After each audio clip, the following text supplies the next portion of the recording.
Hola amigos, hermanos, ¿qué tal? ¿Cómo están? Hoy quiero hablarles del libro de Mormón. El libro de Mormón es la palabra de Dios, es un libro inspirado, la palabra de Dios testificó de ello.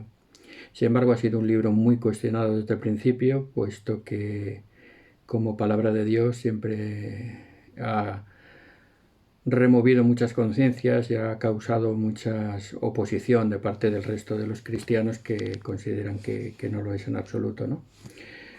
Y siempre se ha intentado desacreditar, hoy en día se sigue intentando desacreditar, pero bueno, ha pasado la prueba del tiempo, lleva más de 200 años, perdón, casi 200 años publicado y ha superado todas las pruebas, todas las falacias, todos los ataques, y la historia y la arqueología han probado y demostrado que es un libro antiguo, un registro antiguo, que no es una obra del siglo XIX, ni un invento, ni una novela de ningún hombre, sino que es la palabra de Dios. De hecho, en este canal he publicado ya muchos artículos, porque es mi tema favorito, acerca de la arqueología y la historia, que demuestran lo que el libro de Mormón afirma eh, en su extenso contenido, afirma muchas cosas que luego la historia y la arqueología han ido probando. Por ejemplo, las tradiciones precolombinas, ¿no? Y que los mayas decían que sus antepasados habían venido en barco desde el este, cosa que es justo lo que pasó, o que tenían costumbres propiamente cristianas como el bautismo, que para ellos era nacer de nuevo. Eso está publicado, pueden ver el vídeo en este canal. O que eran guerreros feroces y que tuvieron muchas guerras, cuando se creía hasta 1948 que los mayas eran un pueblo pacífico y que apenas habían tenido guerras, ¿no? Descubrimiento en Bonampak de los frescos, pues probó que realmente era un pueblo guerrero y cruel. Luego todo el tema de sus ciudades, sus grandes monumentos, su gran cultura, que no se conocía hasta posteriormente la publicación del libro de Mormón, demuestran que es un libro verdadero. Incluso el idioma, como he visto, el egipcio reformado, que muchos se reían de que hubiera relación entre el egipcio y el hebreo, pues se ha demostrado por excavaciones arqueológicas en Tel Arad que sí que existía esa relación. O incluso los elefantes, ¿no? Los famosos elefantes que cita el libro de Mormón y que todo el mundo se reía que nunca habían existido elefantes en esa época, pues se han descubierto bajorrelieves en Copán con elefantes grabados en piedra, y los arqueólogos mexicanos, no miembros de la Iglesia, han corroborado de que hasta la época de Cristo probablemente quedaron muchos elefantes en la zona, aunque se extinguieron a partir de ese momento. Incluso los errores propios del libro de Mormón que comenté en un vídeo demuestran que es un registro antiguo, ¿no? Por lo tanto, estos y muchísimos más vídeos que tengo preparados, que iré sacando poco a poco en este canal, demuestran que el libro de Mormón es un registro antiguo, que no es una invención del siglo XIX. Sin embargo, como he dicho, ha sido difamado y vituperado desde principios del siglo XIX, cuando fue publicado. Muchos decían que se lo había inventado José Smith, que era un invento suyo, pero la poca preparación intelectual que tenía y la propia capacidad eh, o cultura que tenía, pues lo hacían mal candidato para haber escrito el libro. Entonces otros decían que lo había copiado, que algún otro lo había escrito, más inteligente que él o más preparado, y que él lo había copiado de esos autores. Sin embargo, el libro de Mormón, este es un facsímil de la primera edición del libro de Mormón, es un libro bastante amplio, bastante complejo, tiene casi 600 páginas en su primera edición, y en él tiene una estructura muy parecida a la Biblia. Habla de la vida, de historia de profetas, de sus familias, de sus amigos. Habla de hechos que sucedieron, en los lugares que sucedieron. Hay una cronología, hay unas revelaciones, hay doctrinas cristianas expresadas en él que están en perfecta armonía. Todos estos hechos, circunstancias, doctrinas y palabras están en perfecta armonía entre ellos, a pesar de su gran complejidad y de su enorme complejidad. Entonces es un libro muy difícil, por no decir imposible, que ninguna mente humana haya podido eh, imaginar y desarrollar tal libro amplio, complejo y realmente armonioso entre sí y con la Biblia también. Desde el principio se atribuyeron copias principalmente a dos obras, a dos autores que escribieron en la época más o menos de la publicación del libro de Mormón, y que decían que podían haber sido las inspiradoras del libro de Mormón, ¿no? Voy a intentar explicarlos y refutar completamente estas interpretaciones o estas difamaciones porque no tienen nada que ver. El primero es View of the Hebrews, no sé pronunciarlo bien, algo así como Vista de los Hebreos, que es un libro publicado por Ethan Smith en 1823. Este libro en realidad no es un libro, es un ensayo histórico doctrinal sobre los hebreos. Es un libro de 167 páginas, de las cuales solamente 50 están dedicados a los indígenas americanos. Por lo tanto, vemos que solamente en tamaño ya es completamente diferente.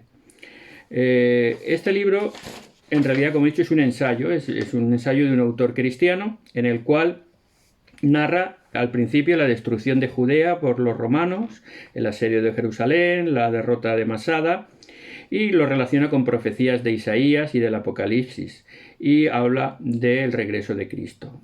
Luego sigue hablando de la restauración de Judá, Israel a Palestina, que sucedió, ya saben, en el siglo XX, y cita varios profetas que hablaban de esto, como sabemos que se ha cumplido. También habla de los judíos y las tribus perdidas, las relaciona en la zona de Armenia, de Georgia, y hipotéticamente también dice que algunas tribus perdidas pudieron llegar a América. Y entonces aquí la parte final de este ensayo, las últimas 50 páginas, habla de diferentes teorías de que podrían ser los indígenas americanos descendientes de las tribus perdidas de Israel, ¿no? Habla de sus lenguas, de sus costumbres, hace una lista de cosas que son similares o que podrían coincidir de los indios americanos de Norteamérica, la zona de Norteamérica, con las tribus perdidas, ¿no? Y cita de nuevo palabras de Isaías para sustentar esta teoría. Este libro yo no lo había leído. El año pasado, preparando un debate precisamente con un hermano evangélico sobre la veracidad histórica del Libro de Mormón, un saludo para Frederick, amigo, compañero con el cual tuve un debate muy interesante, que por desgracia no quedó grabado, no pudimos subirlo a las redes, pero fue un debate muy interesante y me preparé esta posible explicación de este libro. Y me lo leí entero, aunque solo estaba en inglés. Pues bueno, fue un ejercicio de intentar aprender un poquito de inglés y de aprender un poquito de esto. Y entonces pude leerlo y comprobar lo que acabo de decirles es real, pueden verlo ustedes también. Y realmente no tiene nada que ver. Las relaciones son muy superficiales, muy indirectas y muy poco consistentes con la complejidad, la extensión y la armonía que tiene el Libro de Mormón. Por lo tanto, decir que José Smith o alguien se inspiró en este libro, que ni siquiera podemos saber, aunque es de la época, no podemos saber quién lo conocía, quién no lo conocía, porque en aquella época se publicaban libros, y no es como ahora que los ves en la tele o los ves en círculos especializados. Se publicaba un libro y lo veían 4 personas y lo leían 3, ¿no? Entonces es una hipótesis vaga, completa, que no tiene nada que ver, por lo tanto no se sustenta por sí mismo en absoluto. La segundo candidato a ser el inspirador del Libro de Mormón aún es más peregrina la interpretación, es el famoso manuscrito perdido de Solomon Spaulding. Solomon Spaulding fue un escritor que vivió a finales del siglo XVIII y principios del XIX. De hecho, murió en 1816 y parece que publicó un manuscrito que nunca, bueno, publicó no, escribió un manuscrito con una novela que narraba la historia de unos romanos cristianos que viajando hacia Inglaterra se desviaron por unos vientos y llegaron a América. Allí conocieron unas tribus en la zona de Ohio. Y bueno, estas 2 tribus empezaron a tener problemas entre ellos. De hecho, una princesa se fugó con un príncipe de la otra tribu, se originó una guerra y estos romanos participaron en ella. De hecho, le suena algo, ¿no? Esta historia no le suena más a la guerra de Troya, narrada en la Ilíada. La princesa que sale y se va con el enemigo y causa una guerra, pues esta es más o menos la historia del manuscrito de Solomon Spaulding, ¿no? Es una novela, no pretende ser nada histórico, ni pretende explicar nada más que entretener, con una novela supuesta inspirada, lógicamente, en la Ilíada.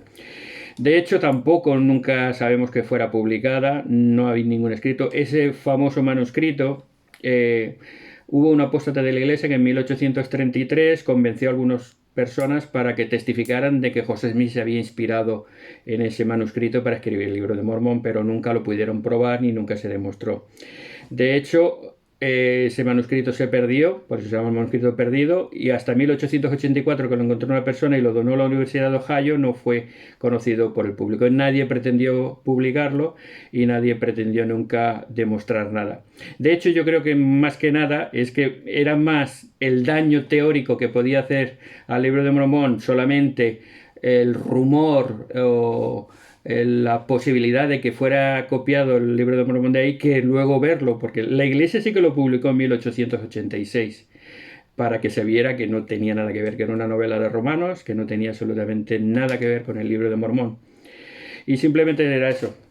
Quizá era más fuerte el rumor que las propias pruebas. Por lo tanto, vemos que estas dos supuestas inspiradoras del Libro de Mormón no tienen ningún fundamento. No tienen ningún fundamento. Ni la vista de los hebreos ni el manuscrito perdido de Solomon Spalding tienen ningún fundamento para decir que es el inspirador del Libro de Mormón, ni en tamaño, ni en tema, solamente algunas similitudes superficiales o algunas parecidos, pues son como siempre, ahí pueden parecerse muchas cosas. En un libro tan extenso como el Libro de Mormón, con tantas páginas, tantas historias y tantos hechos, pues lógicamente pueden haber muchas similitudes con algunos otros libros, otros escritos, pero eso no significa que puedan sustentar esta obra tan compleja, tan extensa, tan armoniosa y tan poderosa como es el Libro de Mormón. Repito, el Libro de Mormón es un registro antiguo, demostrado por la ciencia, la arqueología y la historia. Fue traducido por el don y el poder de Dios por un hombre que no tenía cultura ni capacidad para hacer nada más que obedecer al Señor y escribir o traducir por el poder de Dios, porque por su propio poder era imposible. Y que su estructura y complejidad hacen imposible que cualquier ser humano haya escrito este libro. Yo testifico que por el poder del Espíritu sé que el Libro de Mormón es la palabra de Dios. Es un libro poderoso. Y por medio del Espíritu Santo, en la persona que lo lee, si le pide a Dios, podrá saber que es la palabra de Dios. Esa es la gran promesa que está en el Libro de Mormón al final. Si leemos con verdadera intención, con fe, y le preguntamos a Dios, Dios nos responderá. Y podremos saber que es un libro verdadero, como la Biblia es la palabra de Dios, que junto con la Biblia testifican de que Jesucristo es nuestro Señor y nuestro Salvador. Es un libro poderoso. Si lo leemos con fe, podemos saber por nosotros mismos que es la palabra de Dios. De ello testifico y les dejo este mensaje en el nombre de Jesucristo.